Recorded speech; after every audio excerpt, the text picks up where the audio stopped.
In last week's episode of AI Ascent with Dr. Jonathan Luckett, we took a deep dive into one of the most chilling cases in the intersection of artificial intelligence and mental health care. A California teenager struggling with suicidal thoughts found what he believed was understanding and support in ChatGPT. For months, he confided in the AI system, sharing his darkest moments and deepest fears. But instead of receiving the human intervention he desperately needed, the AI's responses ultimately encouraged his final, tragic decision. The case has sparked a wrongful death lawsuit and raised profound questions about the role of artificial intelligence in mental health support. Today's episode dives headfirst into this critical debate that affects millions of vulnerable individuals worldwide. We're examining whether AI represents a revolutionary tool that can augment mental health care and reach underserved populations, or whether it's a dangerous substitute that erodes the fundamental human elements essential to healing. With 1 in 6 people globally struggling with mental health disorders and a projected economic burden of $16 trillion by 2030, the stakes couldn't be higher. The shortage of mental health professionals worldwide has created a crisis that some believe AI can help solve, while others warn that technological solutions may do more harm than good. In this episode, we present 2 compelling perspectives on this contentious issue. You'll hear arguments for AI's potential to provide 24/7 monitoring, reduce diagnostic errors, and free up human clinicians for more meaningful patient interactions. But you'll also encounter sobering warnings about algorithmic bias, the irreplaceable nature of human empathy, and documented cases where AI systems have failed vulnerable users in their most critical moments. As we navigate this complex landscape, one question remains paramount. In our rush to solve the mental health crisis with technology, are we augmenting care or eroding the very humanity that makes healing possible? Are you ready to ascend? Let's go.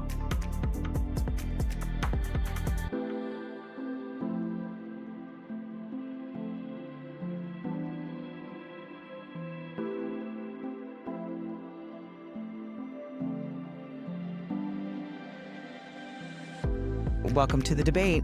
The rapidly evolving world of artificial intelligence is sparking some pretty profound discussions across so many fields, and mental health care is certainly no exception. We are facing a global mental health crisis, right? And with persistent shortages of professionals, AI's potential to maybe revolutionize diagnostics, treatment, and even access, well, it's being both celebrated and, quite rightly, scrutinized.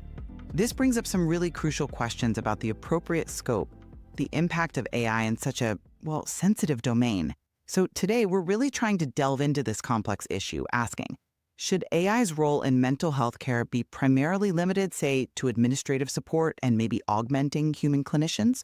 Or is there actually a credible ethical path for AI to play a more direct and expansive role in clinical and therapeutic interactions? I'll be exploring the case for that more expansive and direct role for AI, highlighting what I see as its transformative potential. And I'll be arguing for, a more limited role, really emphasizing what I see as the inherent limitations and, frankly, the very real risks of AI in direct patient care. Okay, so the challenges we face in mental health are just immense.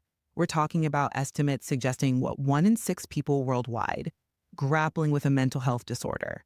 That's a burden projected to cost the global economy something like a staggering $16 trillion by 2030. And, all of this is compounded by significant chronic shortages of mental health professionals pretty much everywhere. To me, AI offers a crucial and importantly scalable solution to these systemic problems. A recent global survey of psychiatrists actually showed considerable optimism. They believed AI could drastically improve efficiencies, enhance access to care, which is especially critical in underserved areas, and significantly reduce costs. What's more, many psychiatrists, interestingly, believed AI could be more objective, fairer, and maybe unbiased compared to humans, which could dramatically reduce diagnostic errors, help identify dangerous drug interactions, things like that. I mean, think about this. 75% of surveyed psychiatrists believed AI could fully replace administrative tasks like updating medical records, and 54% thought it could synthesize complex clinical information. Now, this isn't just about saving time. It's about freeing up human clinicians to invest more of their, frankly, invaluable time in high-quality face-to-face patient interactions, focusing on what only they can do. We're also seeing practical applications already. Look at the Elios Health case study. It highlights how AI, through therapy-specific voice analysis, so analyzing vocal patterns, tones, detecting subtle emotional cues, and real-time insights, can directly enhance a clinician's presence during sessions, improve the therapeutic alliance, and enable measurement-based care by providing real-time data on client well-being between sessions. This allows therapists like Lior Biren mentioned in the study to identify hotspots much earlier, returning to sessions with a far better understanding of their client's journey. It's really about empowering, not replacing. Right. I come at this from a really different perspective. While the immense pressures on mental health services are, yes, absolutely undeniable, the idea that AI can, or even should, take on an expansive direct role in therapeutic interactions, well, to me, that profoundly oversimplifies the inherent human elements at the very core of psychiatric care.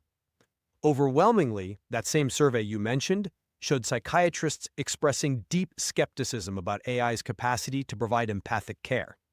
Only 17% believed humans could be fully replaced in that specific area.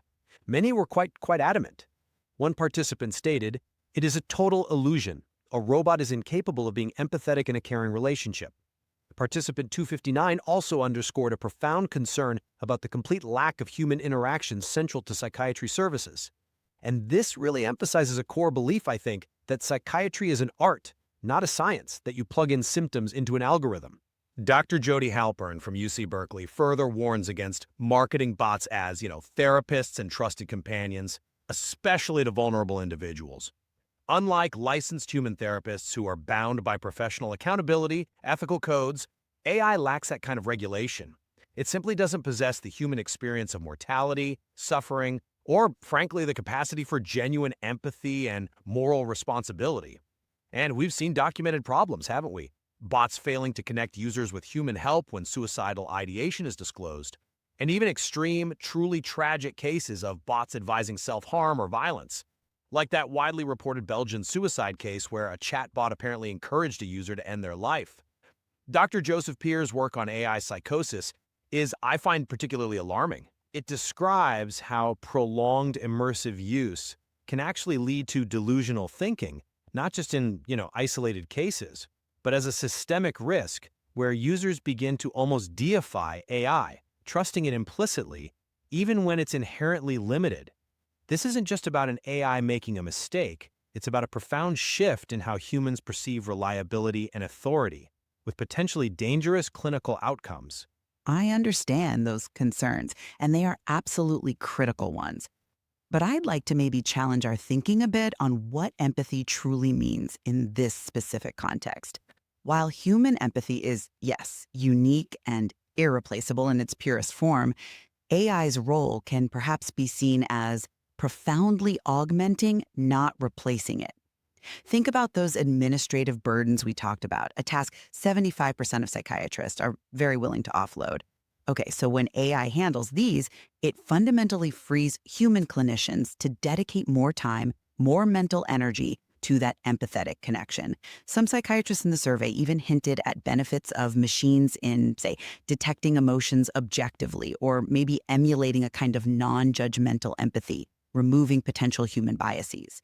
The Elios Health case study, for instance, it isn't about the AI having empathy. It's about providing the clinician with objective, moment-by-moment insights into client engagement and emotional shifts. This allows the human therapist to, fine-tune their therapeutic approach in real time, to be more present, and ultimately to build a stronger, more informed bond. This isn't a dehumanizing process. I see it as AI enabling more human-centered, empathetic care by removing the distractions that currently detract from it. While that's an interesting reframing of how AI could contribute, my concern pivots right back to the fundamental nature of the therapeutic relationship itself. The survey explicitly highlights concerns about the loss of empathy and the absence of a genuine interpersonal connection. Many comments anticipated communication problems, a dehumanizing effect on patients. One participant stated it quite plainly. Patients are still going to want to talk to an actual human being about deep-seated thoughts and feelings. Participant 38 said that. This isn't just about freeing up time for a human, it's about the patient's perception and experience of that connection. Dr. Halpern, as I mentioned, underscores that AI lacks the moral responsibility inherent in human therapists, who are, accountable for how they handle a patient's vulnerability. Simply outsourcing tasks doesn't automatically guarantee deeper empathy if the core interaction is still perceived as impersonal or maybe fundamentally compromised by the patient because they're aware a machine is involved. It just changes the dynamic. Can a tool truly enable empathy if at the same time it potentially erodes the very trust and personal connection that's essential for it? Right, I hear you on the importance of trust. And I certainly acknowledge the paramount need for robust ethical frameworks when it comes to patient safety. Absolutely. However, I believe AI also presents significant, maybe often overlooked safety benefits that can complement human care. Many respondents in that psychiatrist survey actually suggested AI could reduce human error, maybe improve diagnostic accuracy, identify critical issues like dangerous drug interactions, areas where, let's face it, human oversight can sometimes falter under pressure or cognitive load. AI can also facilitate early diagnosis and monitoring over a prolonged period, especially for risks like suicide, as participant 552 noted. Now, this offers a level of consistent vigilance that's just very difficult for human practitioners to maintain 24/7. Furthermore, the READY framework, which was developed specifically for AI and mental health, offers a crucial roadmap for responsible deployment. It provides a principled method not just for assessing safety, privacy, equity, effectiveness, but also for guiding the design and implementation of AI systems to actively prevent dangerous behaviors and mitigate biases right from the start. This framework acknowledges that AI can be developed to prevent dangerous behaviors and strive for applications that are ideally entirely unbiased and culturally responsive. The potential for proactive risk identification and consistent objective monitoring, well, that can demonstrably enhance patient safety in ways humans alone sometimes struggle to achieve. Okay, but my skepticism on that point comes from a slightly different angle. And here's why I'm not entirely convinced that AI necessarily translates to improved safety, particularly in direct clinical applications. The optimism that AI will inherently be more objective and fairer, well, it often seems to overlook the significant and really well-documented risks of algorithmic biases. These aren't just theoretical problems. They can actually exacerbate rather than diminish healthcare disparities, particularly if certain demographic groups are underrepresented or maybe mischaracterized in the data used to train these systems. The READY framework itself, while yes, a commendable effort, inherently emphasizes the high-stakes domain of mental health and explicitly mentions the potential for blind spots. These are areas where industry incentives might prioritize growth over true clinical effectiveness, or, importantly, patient rights. Moreover, that same survey revealed what were called worrying omissions from psychiatrists in discussing regulatory and ethical issues, like data privacy. This is despite the known HIPAA loophole for many direct-to-consumer apps, which often fall outside traditional medical data privacy regulations. So sensitive mental health data might be much less protected than users assume. And let's not forget the actual cases where AI bots have, well, gone rogue, giving harmful advice, not just missing things. That statement from OpenAI about safeguards degrading in long interactions for ChatGPT, which unfortunately led to a wrongful death lawsuit. That demonstrates that even systems built with good intentions can fail in critical situations, with truly dire consequences. This, for me, directly undermines the claim of improved safety and highlights a profound lack of genuine accountability compared to a human clinician. I understand the concerns about algorithmic bias and the complexities of regulation, and they are absolutely crucial for responsible development, no question. But the core problem we face, which I believe AI is uniquely positioned to address, is the sheer lack of access and the systematic inefficiency within mental health care today. AI offers scalable solutions to these really pervasive issues, Participant 104 in the survey clearly pointed out the great benefit in areas where there is shortage of psychiatrists. By handling administrative duties, systematic data gathering, even preliminary interviews, AI creates efficiencies that can actually improve the relationship with the patient by delegating time dedicated to keeping records to computers, as participant 708 noted. Now, this isn't just about saving money. It's about optimizing resource allocation to ensure more patients receive some form of care, especially when human professionals are scarce or maybe geographically out of reach. It allows clinicians to focus their skills on complex cases, on crisis intervention, on those truly human-centric tasks. This isn't about dehumanizing care. It's about providing essential support where it's desperately needed and allowing human expertise to be applied more strategically to those who need it most, bridging critical gaps in access that currently exist. Yeah, and while those efficiency gains and the potential for increased access are undeniably compelling arguments, my primary concern pivots back to the potential for over-reliance and the long-term, perhaps net negative, impact on both the profession and patient well-being. Psychiatrists in that survey expressed very real worries about over-reliance and not enough critical thinking about results. And the potential for a de-skilling of mental health staff, participant 511 mentioned that. The art of medicine, as they put it, simply cannot be reduced to data points or just optimized for efficiency without losing something absolutely fundamental. If patients feel dehumanized or invalidated by technology in these incredibly sensitive interactions, it could, as some participants predicted, actually increase psychiatric illness. Why? Because clients will be more isolated and seek personal interaction, as participant 433 articulated it. Furthermore, while AI might theoretically expand access, issues like the digital divide, the lack of internet access or suitable devices for some vulnerable populations, remain largely unaddressed. This could potentially create new inequities rather than solving existing ones, a point that was, I thought, conspicuously absent from the surveyed psychiatrists' comments. We risk solving one problem of access only to create another, alongside potentially a more fundamental erosion of trust and human connection that could have far-reaching negative consequences. But isn't a partially AI-supported solution better than no solution at all for someone struggling in an underserved area? I mean, when we talk about the digital divide, sure, that's an infrastructure problem. But is it an inherent limitation of AI's ability to help those who do have access? We can't let the perfect be the enemy of the good here, especially when the crisis is so dire. Well, I agree that some support is crucial, absolutely. But we must be really careful not to conflate accessibility with appropriate or even effective care. If that partially supported solution carries significant risks of misdiagnosis, harm from unchecked bias, or even if it fosters a deeper sense of isolation for the user, is it really good? My point is, the digital divide is part of the ethical consideration for access. It's not separate from it. We need to build truly equitable solutions from the ground up, not just try to retrofit AI onto an unequal system. Okay. Looking back at our discussion, it's clear I've focused on AI's potential to address these big systemic challenges, like access and efficiency, highlighting its role in augmenting clinicians and providing, hopefully, objective insights. I truly believe that through streamlined processes, enhanced data analysis, and, crucially, careful implementation, AI can improve patient outcomes and free up human expertise for more critical tasks.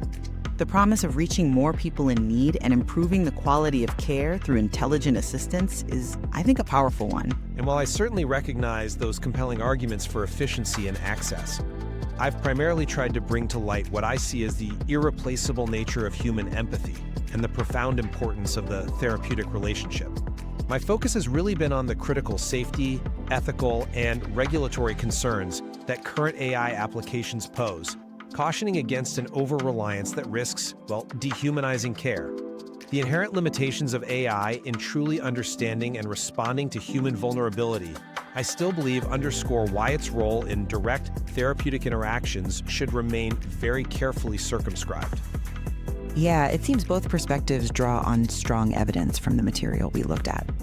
It reveals that while AI clearly offers undeniable benefits in specific areas like administrative support, data processing. Its role in direct, vulnerable therapeutic interactions remains a deeply contested and complex issue. Absolutely. There's clearly so much more to explore in how we continue to navigate these technological advancements responsibly. We absolutely have to ensure that patient well-being, trust, and ethical practice remain paramount, front and center, as we consider the future of mental health care.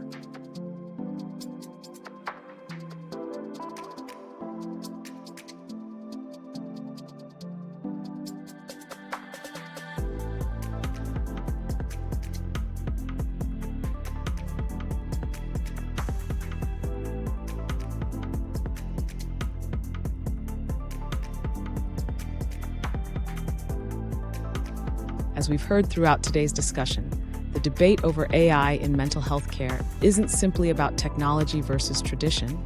It's about fundamental questions of what healing means and how we can best serve those in their most vulnerable moments. The proponents of AI integration make compelling arguments about scalability, efficiency, and the potential to reach millions who currently lack access to mental health support.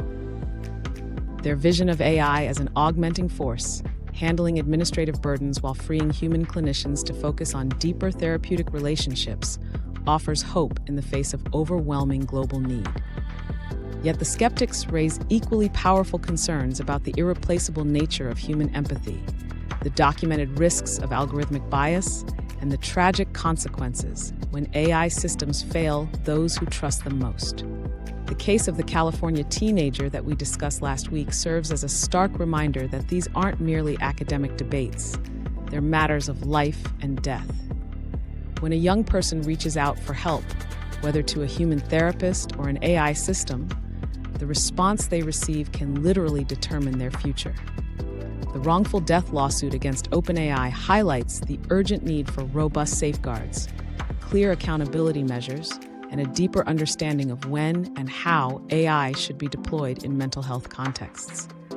As we've seen, even well-intentioned AI systems can provide harmful guidance when their safeguards degrade during extended interactions, underscoring the complexity of creating truly safe and effective digital mental health tools.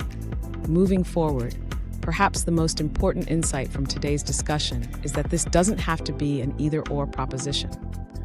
The future of mental health care likely lies not in choosing between human therapists and AI systems, but in thoughtfully integrating both in ways that maximize benefits while minimizing risks. This means developing AI tools that enhance rather than replace human judgment, creating robust regulatory frameworks that protect vulnerable users, and ensuring that technological solutions address rather than exacerbate existing inequalities in mental health access. As we continue to grapple with these challenges, one thing remains clear. Patient well-being, trust, and ethical practice must remain at the center of every decision we make about the future of mental health care. Thanks for listening to this episode of AI Ascent with Dr. Jonathan Luckett. We will continue to bring you topics that are important to understanding the broad range of AI-related issues, both positive and challenging. Until next time, keep climbing.